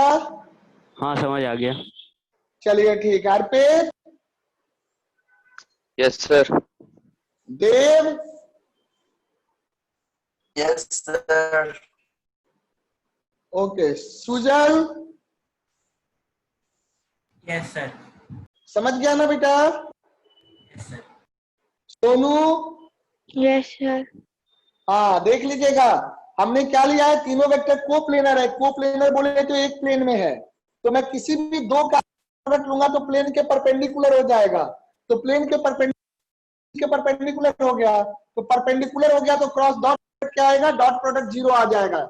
तो this is the condition of coplanarity of 3 vector, ऐसे ही निकालते हैं। चलिए, यानी कि ए क्रॉस बी करेंगे और सी के साथ डॉट लेंगे और अब 0 कर देंगे उसको, तो कंडीशन ऑफ कोप्लेनरिटी हो गया ये। अगर 0 आ रहा है तो कोप्लेनर है, और अगर क्वेश्चन में कह रहा है कि कोप्लेनर है तो हम उसको इक्वल टू 0 कर सकते हैं, सीधी सी बात है। आइए आगे बढ़ते हैं। अब देखो, अब जो मैं एप्लीकेशन बताने जा रहा हूं बेटे, ये एप्लीकेशन आप सीधे जाके रोटेशन चैप्टर में पढ़ेंगे, है ना। अभी उस पर दिमाग नहीं लगाना है, बिल्कुल दिमाग नहीं लगाना है, होता है क्यों होता है, कुछ भी दिमाग नहीं लगाना है। अभी दिमाग लगा के कुछ नहीं होगा, है ना, वो समझ में आने वाला नहीं है। ओके, अभी जस्ट हमें एप्लीकेशन जान लेंगे कि कुछ होता है वैसा, और हम लोग रोटेशन चैप्टर पे जब पहुंचेंगे काफी समय के बाद, तब जाकर के हम उसको डिटेल में पढ़ेंगे और उसको हर बारीकी को हम लोग देखेंगे, है ना। अभी जस्ट एक फिजिक्स में एप्लीकेशन जानते हैं, that is application of torque. Rotation use होता है टॉर्क। आइए, बहुत सारे एप्लीकेशन है, टॉर्क हो गया, एंगुलर मोमेंटम हो गया, है ना, बहुत सारे एप्लीकेशंस होते हैं। मैग्नेटिक फील्ड में हो जाता है, तो इतना पढ़ने की जरूरत नहीं है ये सारी चीजें अभी, है ना। अगर हम क्रॉस प्रोडक्ट और डॉट प्रोडक्ट के सारे एप्लीकेशन पढ़ने लगे ना, तो बस इसी वेक्टर में ही पूरा फिजिक्स खत्म हो जाएगा 11-12 का आईटी का, समझ रहे हो। तो बेसिकली हमें अभी बस थोड़ी सी एप्लीकेशन जानने हैं, रियलाइज कर लेना है चीजों को, और फिर हम फिजिक्स का चैप्टर काइनेमेटिक्स शुरू कर देंगे नेक्स्ट क्लास में। तो आइए, नेक्स्ट एप्लीकेशन में मैं जान रहा हूं आपको बता, 6th, torque of a force, है ना। क्या मतलब होता है, मैंने पहले ही बताया, दिमाग लगाना ही नहीं है, बस याद रखना है फॉर्मूले की तरह भी। Torque of a force about a point, ध्यान देना, torque of a force about A point कैसे निकालते हैं।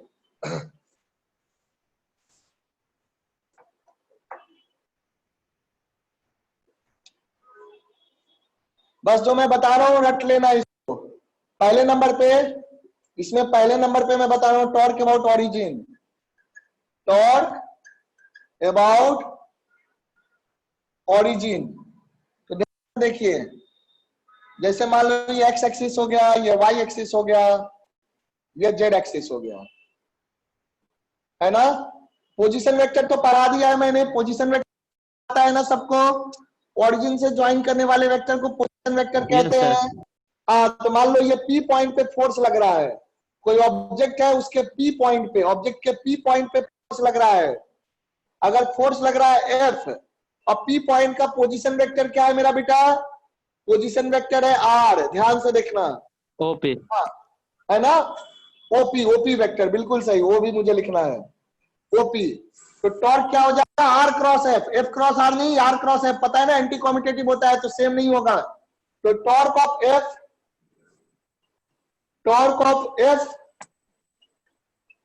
About origin, about origin that is O, है ना, वेक्टर फॉर्म या टाउ जो भी कह लो, तो that is equal to R cross F.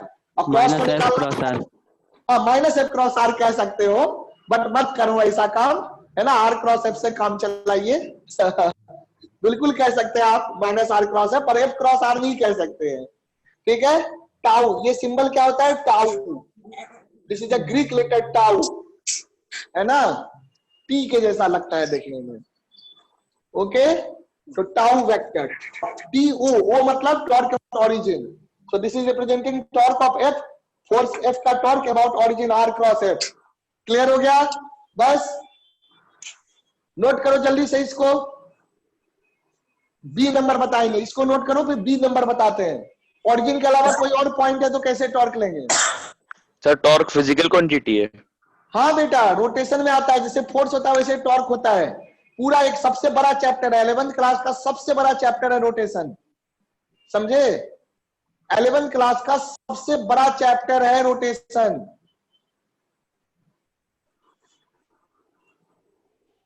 उसमें आप इसके बारे में पढ़ेंगे, भी एक फिजिकल क्वांटिटी है, बिल्कुल सही बात है, वेक्टर फिजिकल क्वांटिटी है, क्रॉस प्रोडक्ट से मिल रहा है ना, वेक्टर है। तो देखो मतलब आपको एक बस आइडिया देना है कि देखो फिजिक्स में यूज होता है वेक्टर क्रॉस प्रोडक्ट का। वैसे ही आपका चार्ज के ऊपर फोर्स होता है, F equal to Q into V cross B, magnetism में आता है। हाँ बोलो बेटा। आपने बॉक्स में क्या लिखा है, बॉक्स में लिखा है, ये क्या लिखा है बता देता हूं, ये टाउ ग्रीक लेटर है, ग्रीक में जैसे होता है ना अल्फा, बीटा, गामा, वैसे ये टाउ है, टी के जैसा टाउ। हाँ बेटा, हाँ सिंबल है, हाँ सिंबल है, सिंबल है, एबीसीडी की तरह ग्रीक अल्फाबेट है। सर वहाँ ओ क्या लिखे नीचे में, टाउ के नीचे ओ, टॉर्क अबाउट ओरिजिन, सब में टी ओ, ओरिजिन हो गया। हाँ ओरिजिन के बाद टॉर्क बता रहे हैं, वो बता रहे हैं। ओके ओके आप नहीं लिखना तो मत लिखो, चलेगा, है ना, वो रिप्रेजेंट कर रहे हैं torque about origin, O tau हो गया टॉर्क और ओ हो गया ओरिजिन, टॉर्क अबाउट ओरिजिन नाम आप बोले थे ना उसमें माइनस एफ क्रॉस आर लिख सकते हैं, लेकिन लेंगे क्यों नहीं लेंगे वहाँ पर। लो ना बेटा, कौन मना कर रहा है, माइनस एफ क्रॉस आर मतलब आर क्रॉस एफ डेफिनेशन है इसका, है ना, अच्छा माइनस में डिफाइन थोड़ी करते हैं। अब R cross F minus F cross R mathematically होता है तो लेंगे, बिल्कुल ले लीजिए, कोई मना थोड़ी कर रहा है आपको, ले सकते हैं, कोई अपराध नहीं है, बिल्कुल सही है, ले सकते हैं, है ना। पर हम अब खुद माइनस साइन, समझ रहे हो, हम जिसे माइनस साइन वाला चीज क्यों यूज करें जब तक हमें जरूरत ना हो। ले सकते हैं, बिल्कुल ले सकते हैं, एफ क्रॉस आर नहीं ले सकते हैं, माइनस एफ क्रॉस आर लिख सकते हैं, आर क्रॉस एफ। नोटेड,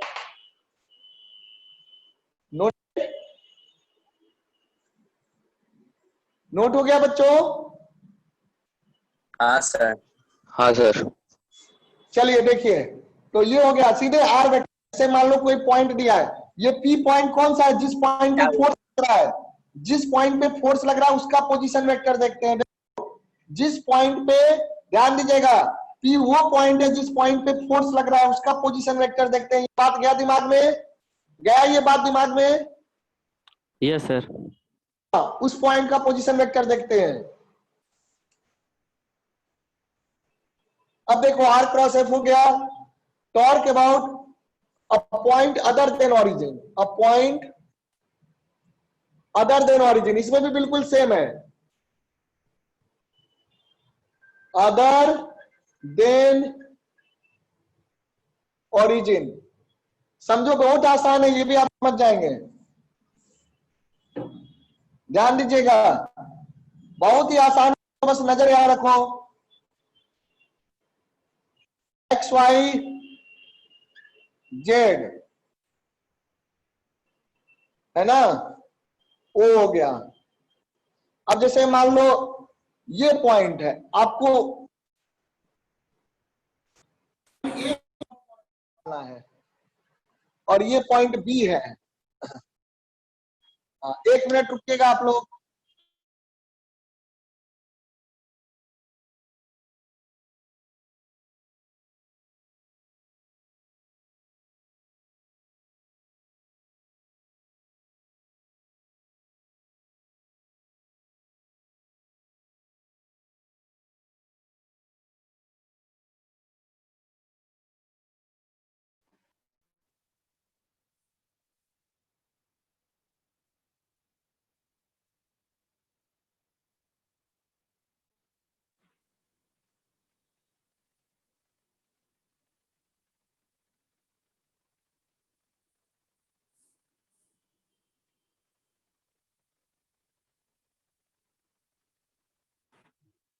हाँ बेटा ध्यान दीजिएगा, इधर हमें टॉर्क अबाउट अदर पॉइंट निकालना। मान लो टॉर्क अबाउट ए निकालना है और फोर्स कहां लग रहा है? बी पे। फोर्स लग रहा है बी पे, मान लो मेरा बेटा फोर्स, ये लग रहा है फोर्स। ध्यान देना आप लोग, पकड़ो जो चीज मैं बता रहा हूं इसको पकड़ो, समझा?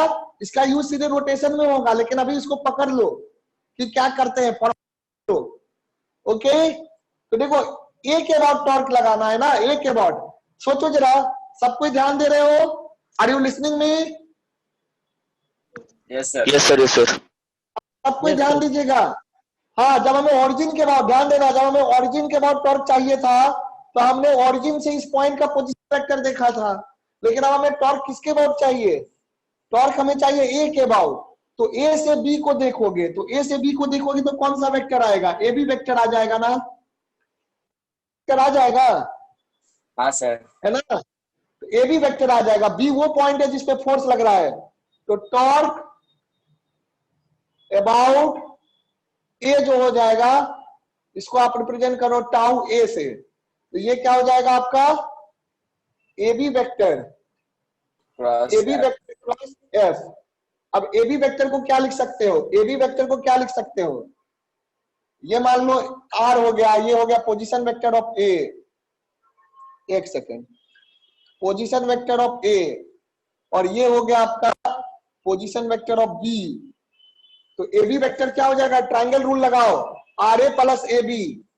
देखना ये ए बी वेक्टर हो गया ना, तो ये हो जाएगा आपका since R A vector plus A B triangle rule से equal to R B vector. हाँ, तो ए बी वेक्टर क्या हो जाएगा? R B vector minus R A vector. R B vector minus R A vector. R A vector, यानी कि हम इसको क्या कह सकते हैं? ए बी क्रॉस एफ को आप ऐसे भी लिख सकते हैं, R B vector minus R A vector cross F. बस याद रखिए इसको, समझ गया? टॉर्क, टॉर्क कैसे निकलता है? तो यहीं तक रखते हैं। हाँ, यहीं तक आपका सिलेबस रखते हैं टेस्ट का। डायरेक्शन को साइन में 10 मिनट में मैं बता दूंगा अगले क्लास में, ठीक है? काइनेमेटिक्स शुरू करने से पहले उसको नहीं पूछेंगे, डायरेक्शन को साइन नहीं पूछेंगे इस टेस्ट में, है ना? छोटा सा चीज है, उसको अगले क्लास में डिस्कस कर लेंगे। सर मैथ्स कब करेंगे? क्या करेंगे? मैंने कब कहा कि नहीं करेंगे? करेंगे, आधे घंटे बाद करेंगे। पहले इसको कर लिया, ओके सर। इसको कर लिया ना, एक दो क्वेश्चन कर लेते हैं, अभी कितना हो रहा है बेटा तो टाइम? उसको लिख लें 12:50। हाँ बिल्कुल। अभी हो रहा है ना, आई थिंक 2 या 2:30 बजे से मैथ्स करेंगे, पहले आप इसको करिए। अभी 10 मिनट और एक दो क्वेश्चन कर लेते हैं, फिर आपको बताता हूँ। एक दो क्वेश्चन करा के फिर टॉर्क पे कर लेंगे और एरिया वाले पे कर लेंगे क्वेश्चन, बस हो गया। एक दो क्वेश्चन करके फिर आज की क्लास को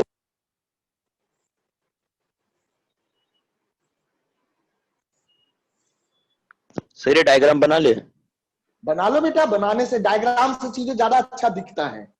हाँ बना लो। आप चाहो तो मेन वेक्टर ये है, देखो मेन वेक्टर ये वाला है। ए बी वेक्टर किसके बीच में क्रॉस लेना है? ए बी वेक्टर और एफ के बीच में क्रॉस लेना है। तो इसको डार्क कर देता हूं। चलो बिल्कुल बना लीजिए, है ना। तो टॉर्क अबाउट ए क्या हो जाएगा? A B cross F.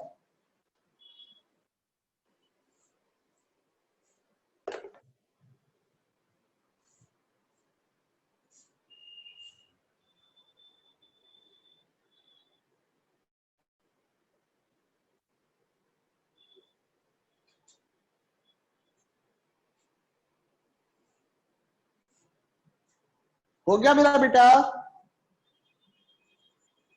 Sir 1 minute. हाँ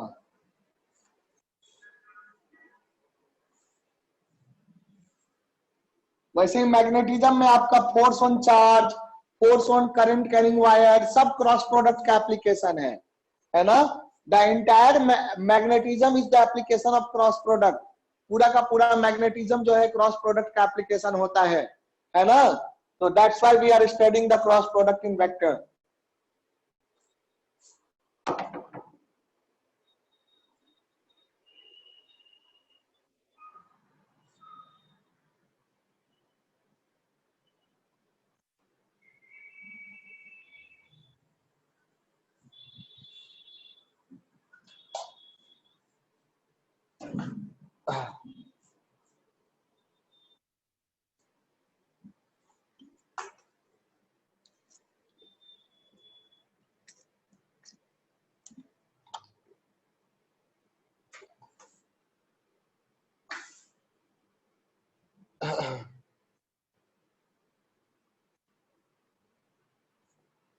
इसको बी नंबर कर लेना। This is second B number, torque about point.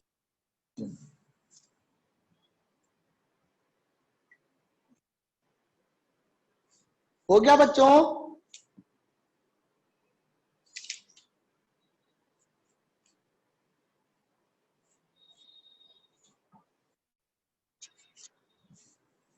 Is this complete?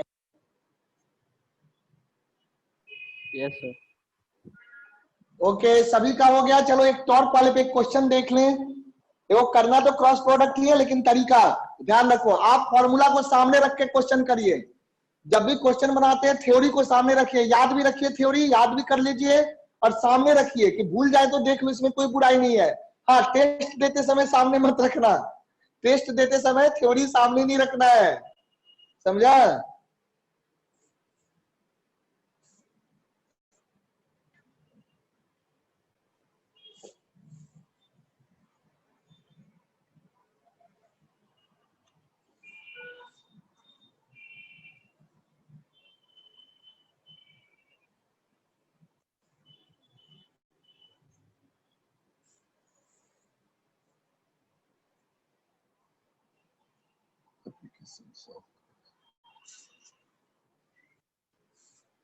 Question लिखिए।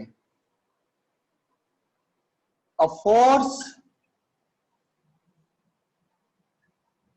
F equal to I cap plus J cap plus K cap Newton acts at a point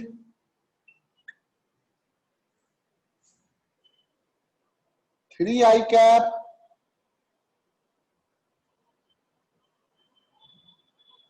plus 4 J cap. Acts at a point 3 I cap plus 4 J cap metre, है ना। मतलब ये position vector हो गया, point का position vector हो गया। find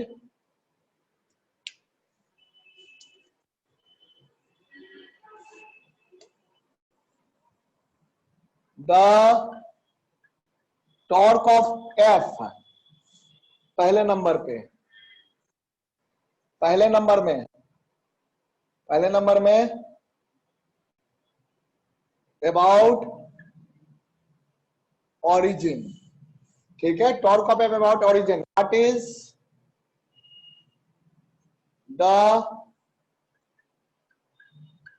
torque about x axis, y axis and z axis। और दूसरा पार्ट यही फोर्स है और इसी पॉइंट पे लग रहा है, समझा मेरा बेटा? फोर्स यही है और इसी पॉइंट पे लग रहा है, इसी फोर्स के लिए दूसरा about a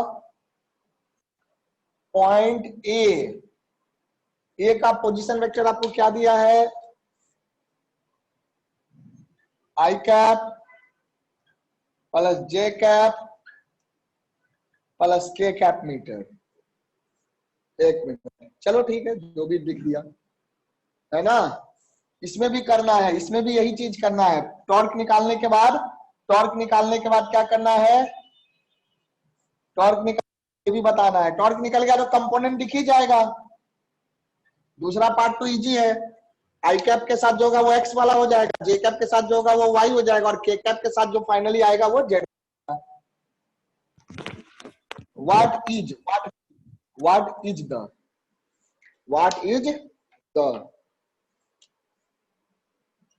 is the torque about x axis, y axis and z axis।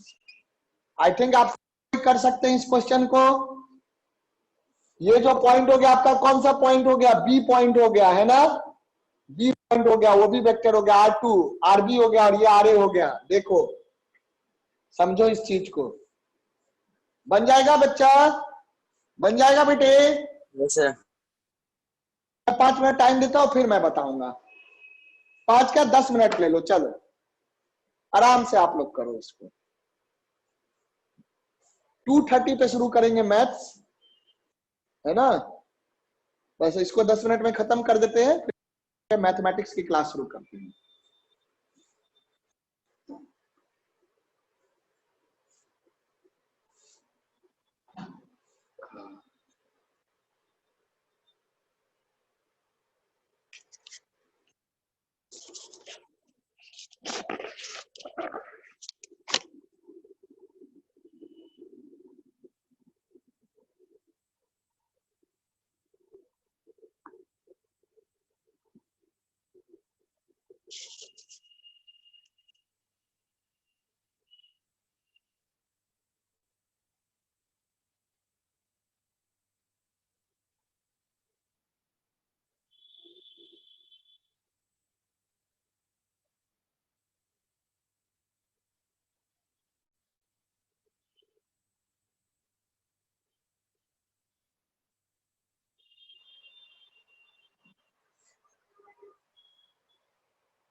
पहला आ गया,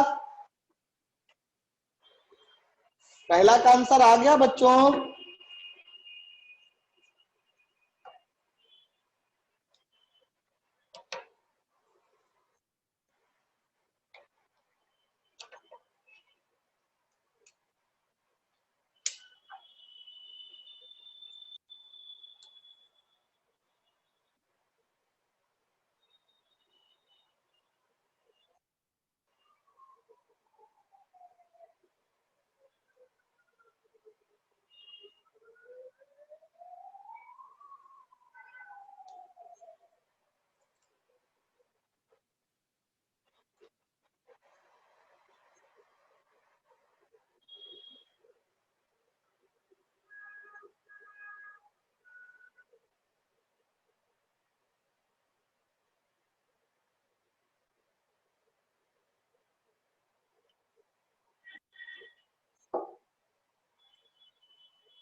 चलो मैं यहां लिख लेता हूं। फोर्स क्या लिया है मैंने?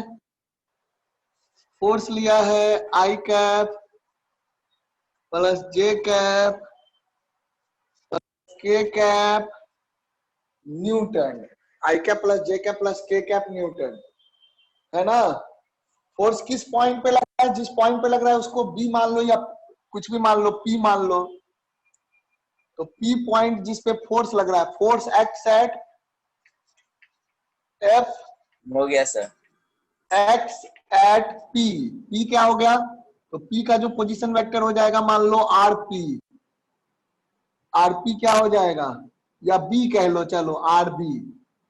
आर बी हो गया आपका 3 आई कैप प्लस 4 जे कैप मीटर, है ना। पहले वाले पार्ट को तो इससे कोई मतलब, ओरिजिन के बाद निकालना। ओरिजिन का कोऑर्डिनेट 0,0,0 होता है। आगे हाँ आएगा, बिल्कुल आएगा बेटा, सब कुछ आप लोग कर सकते हैं। ओके, तो टॉर्क अबाउट ओरिजिन, तो वो क्या हो जाएगा? टॉर्क अबाउट ओरिजिन हो जाएगा आपका आर बी क्रॉस एफ। यही ना हो जाएगा? ऐसे रहा, देखो ओरिजिन हो गया, ये पॉइंट बी है और ये मान लो एफ लग रहा है, तो सीधे क्या करोगे? RB cross F. RB cross F क्या हो जाएगा? I cap K cap. RB क्या है? आरबी कहां गया? आरबी 3 मीटर को रहने दो, 340 और वहां 111, समझा। अब मैं इसको कर रहा हूं, देखो आई कैप वाले को देखना है तो 4x1, इसको देखना है आई कैप को देखना है तो इसको नहीं देखेंगे, 4x1 तो 4 - 0 आई कैप, माइनस लगा देंगे। क्या करते थे? Plus minus. तो इसको छुपा लो, इसको जैसे ही छुपाओगे क्या बचेगा? 3x1 माइनस 0x0, है ना, 0 जे कैप। अब प्लस इसको छुपा लीजिए, इसको जैसे ही छुपाएंगे तो क्या हो जाएगा? 3x1 माइनस 4x1 के कैप। तो क्या हो गया? 4 आई कैप माइनस 3 जे कैप माइनस के कैप। अब मल्टीप्लाई होगा क्या क्या? न्यूटन और मीटर, तो यूनिट क्या हो जाएगा इसका? Newton metre. जूल नहीं होता, याद रखना, जूल एनर्जी का होता है ना। Joule is also newton metre, torque is also newton metre, but torque is vector, joule is scalar, इसलिए इसको जूल में लिख दीजिएगा। ठीक है, ये बात का दिमाग में। टॉर्क को सिर्फ न्यूटन मीटर लिखते हैं, जूल नहीं लिखते हैं, जूल एनर्जी के लिए यूज होता है। हाँ जी, आवाज सर। जा रही? हाँ बोलो बेटा। सर न्यूटन मीटर स्क्वायर क्या होता है? पास्कल। हाँ न्यूटन मीटर नहीं, न्यूटन पर metre square.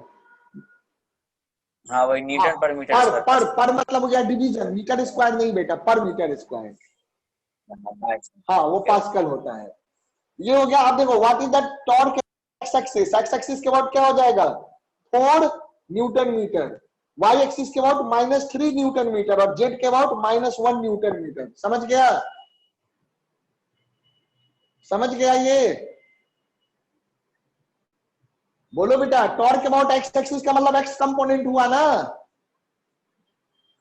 Yes sir. Torque about X axis मतलब X component.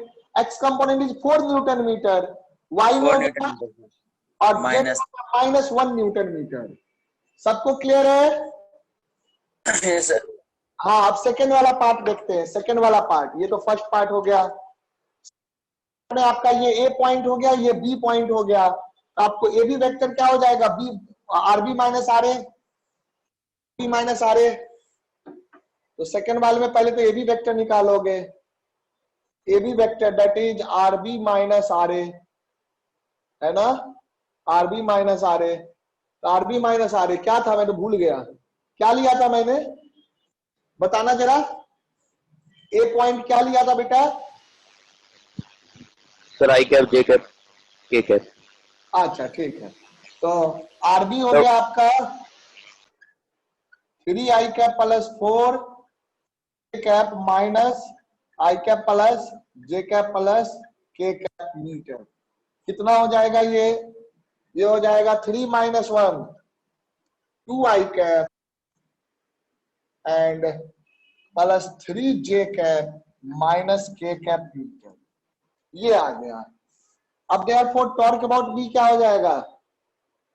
Torque about b हो जाएगा आपका rb minus ra, that is ab vector cross f। तो rb माइनस ra तो पता ही है क्या है, तो ये हो गया i cap j cap k cap. rb minus ra का कंपोनेंट क्या है? पहला वेक्टर हो गया rb माइनस ra, तो rb माइनस ra में क्या आ जाएगा? 2 3 - 1, तो लिख दो 2 3 - 1। क्लियर है? ये बात समझा? ये ए बी वेक्टर हो गया ना, तो ए बी वेक्टर में क्या आ गया? 2 3 - 1, और फोर्स में क्या आ गया? 1 1 1। कर लोगे अब आप लोग? निकल जाएगा? बोलो। ये सर कर लेंगे। कर लेंगे ना? तो यहीं पे मैं रोक दूं आज। Yes sir. चलिए, तो 2 बजे ना 2:15 पे शुरू करते हैं मैथ्स की क्लास, ठीक है बेटे? So we will start the mathematics class at 2:14 and I am going to end this class here itself. Sir mathematics class कितनी देर की है? 1.5 घंटे मैक्सिमम होगी, 1.25 से 1.5 घंटे, बस प्रैक्टिस ही तो करते हैं। 14 या 2:15? 2:15 2:15। Okay okay. हाँ 2:15 मैं भेज रहा हूँ आपको, रिमाइंडर भेज दूंगा।